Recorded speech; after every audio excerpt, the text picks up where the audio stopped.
Shalom saudara, menurut saudara, siapa orang paling kaya? Siapa orang terkaya?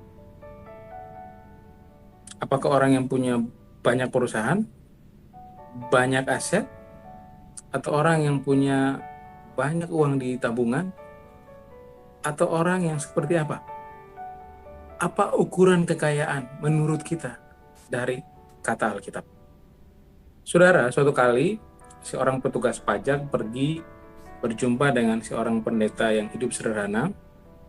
Lalu dia berkata kepada pendeta itu, "Pak Pendeta, saya kesini untuk menaksir nilai harta Bapak untuk urusan perpajakan." Lalu pendeta itu tiba-tiba berkata kepada petugas pajak ini, "Saya memang orang paling kaya. Saya punya aset dan harta yang tidak terlihat, tapi semuanya tersedia, tersimpan di bank yang tidak mungkin pernah bisa habis, tidak mungkin pernah bisa hancur."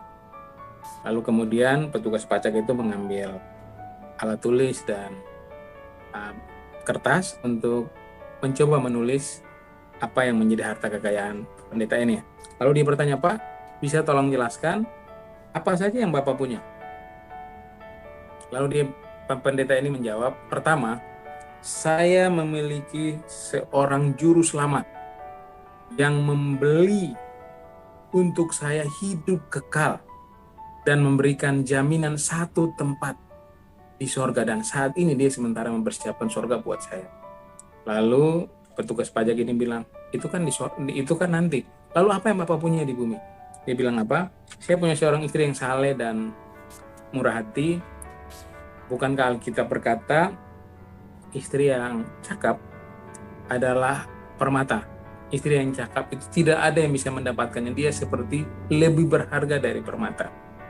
Oke, apalagi yang Bapak punya? "Saya punya anak-anak yang takut Tuhan, sehat. Apalagi? Saya punya hati yang bahagia, yang memampukan saya untuk hidup dalam damai sejahtera, hidup dalam sukacita tiap-tiap hari. Ada lagi?" "Udah, saya nggak punya apa-apa. Itu yang saya punya." Lalu petugas pajak ini dengan tidak menulis apa-apa, dia mengambil kertas yang tadi, pena alat tulis yang tadi, dia masukin kembali di tas. Lalu dia bilang sama pendeta ini, "Bapak sungguh orang yang sangat kaya, tapi kekayaan Bapak tidak mungkin kena pajak." Saudara, siapapun saya dan saudara, di dalam Kristus, yang memiliki Kristus, kita memiliki segala sesuatu. Sebab Alkitab berkata apa? Ia yang kaya rela menjadi miskin supaya lewat kemiskinannya itu kita beroleh kekayaan dalam segala sesuatu. Saudara tahu, tidak semua hal bisa kita beli dengan uang. Sebanyak harta apapun kita, sebanyak aset apapun, sebanyak uang apapun, tidak bisa kita beli apa yang menjadi sumber damai sejahtera, sumber kebahagiaan, sumber sukacita, bahkan surga.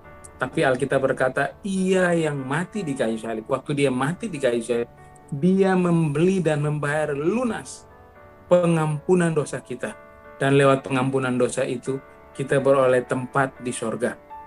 Uang sebanyak apapun tidak akan bisa beli pengampunan dosa, tidak bisa memberikan tempat kita di surga. Lewat matinya di salib, dia memberikan kita damai sejahtera, dia memberikan kita sukacita, dia memberikan kita ketenangan jiwa. Tidak ada harta sebanyak apapun yang mampu memberi jaminan kepastian damai sejahtera, sukacita, dan ketenangan. Karena itu kita bersyukur bahwa di dalam Kristus sebagai anak Allah, kita ada ahli waris kerajaan Allah dan berhak menikmati berkat surga masa depan dan hidup dalam damai sejahtera, sukacita, dan berkat-berkat surgawi masa kini.